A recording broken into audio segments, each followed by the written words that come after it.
Let's go.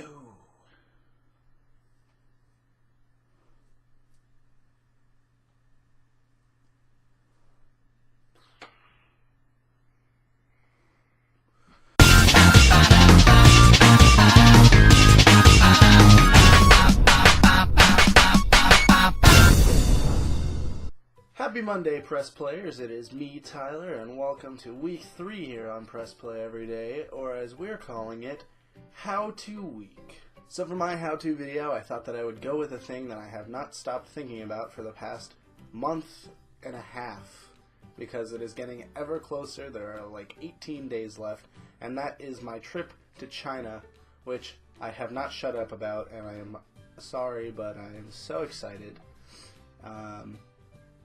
So for my how-to video, I am going to teach you how to travel abroad. So, ever since I became involved with this trip that's going to China, and I've talked to people about it, a very common response that I get is, oh wow, I wish that there was a trip to this place or this place because I'd really love to go there.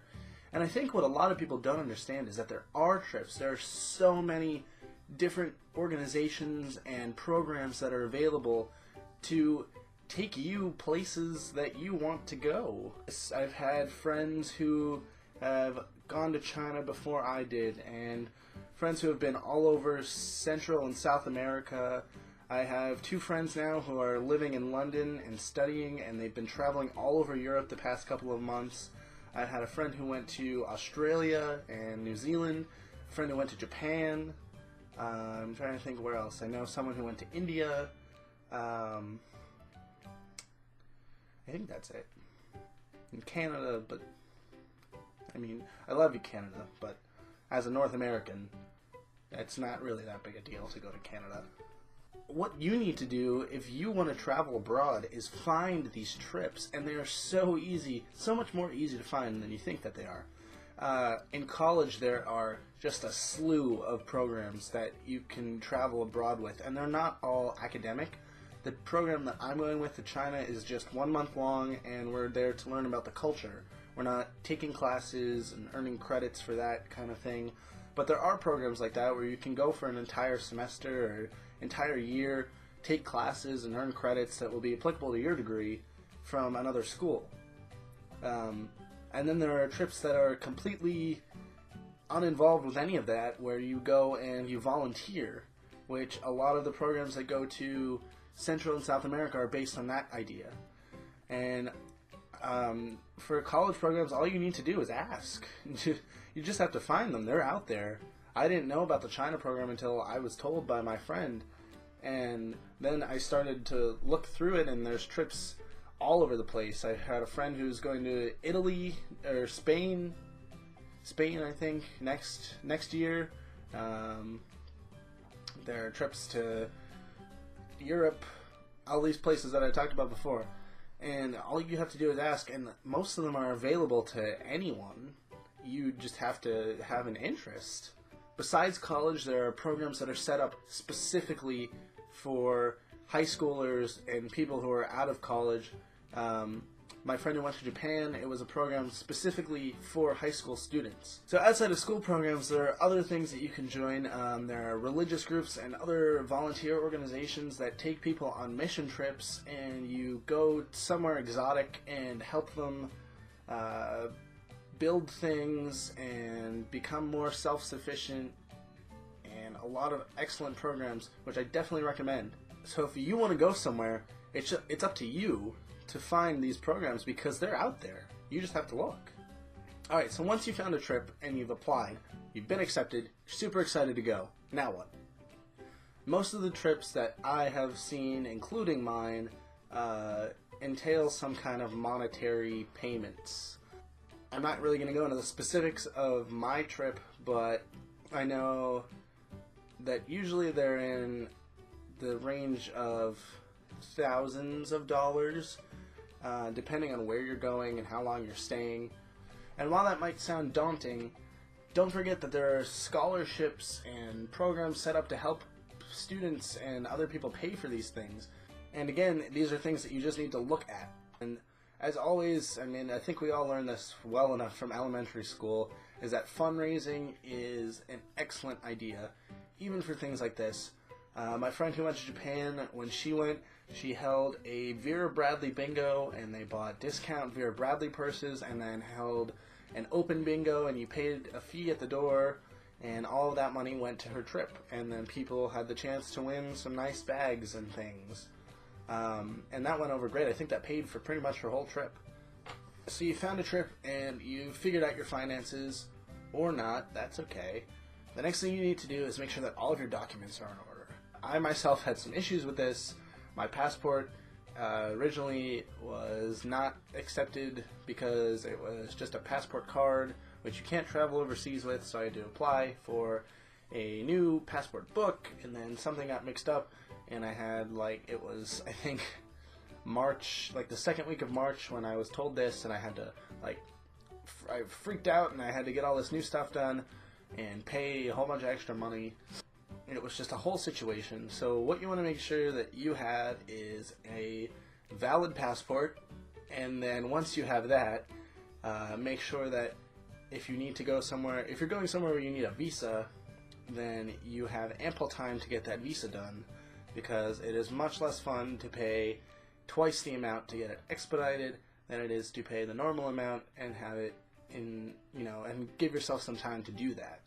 Other than that, you should also check if you need any immunizations or special medications to go to the place you're going. I know that a lot of the trips that go to Central and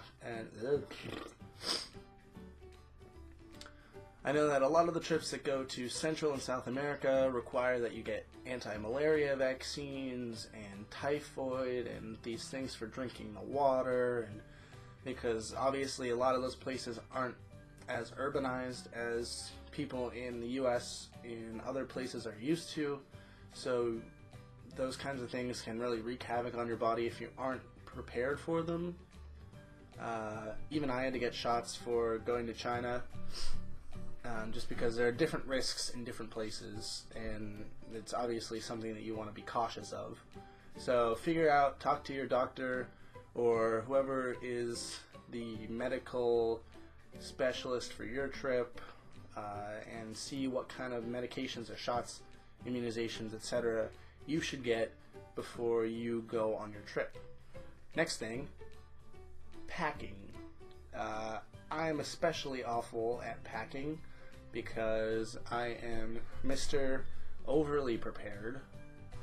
My trip going to China, unfortunately, on the way there, we have to fly by domestic rules, which, for those of you who don't know what that is, whereas the normal international flying things are you get a bag that is your bag or two bags, I forget, that are a maximum of 50 pounds, and then pretty much whatever, there's a large carry-on and then a personal item. The domestic rules are you get one bag under 40 pounds, a carry-on which is a smaller size, and a personal item. But that's going to be a big deal. So make sure that when you are packing, I've got a list of all the things I need and things that are optional but are important.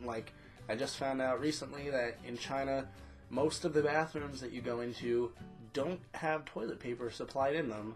So toilet paper is something that you need to have on your person at all times.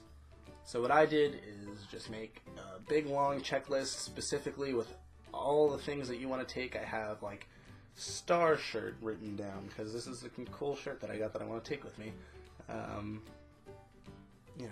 And that's how you should pack. It shouldn't be random.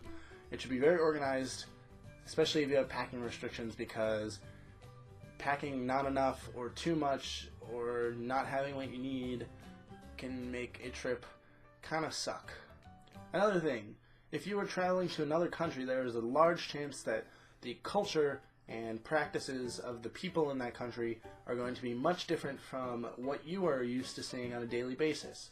We had a discussion about this recently in the seminar class that I am in, and one of the big things that we talked about, the theme of what we focused on, was that because China has such a different culture from America, it's important that when we're there that we look at it as not something that's weird that we should judge, but something that we should be open to and take in.